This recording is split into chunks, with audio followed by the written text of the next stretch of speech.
নমস্কাৰ গোটেই অসমবাসী ৰাইজলৈ মোৰ আপোনালোকে গম পায়ে আছে মোৰ ভাগিন চামিউল হকৰ আজি মৃত্যুৰ 3 দিনে হ'ল।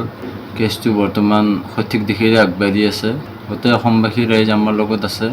আজি গম পালোঁ মই হামিদ আলী নামৰ এজন ব্যক্তিক আৰক্ষীয়ে গ্ৰেপ্তাৰ কৰিছে।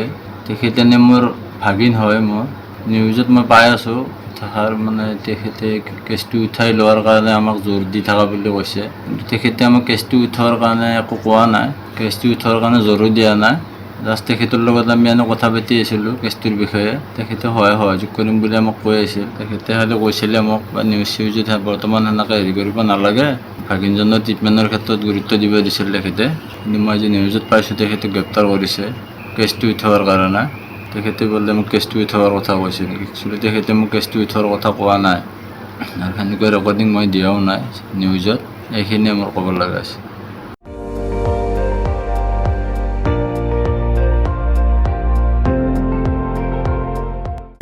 আপুনি চাই আছে ND24, সৰ্বশ্ৰেষ্ঠ নহয় সৰ্বোত্তমৰ দৌৰ।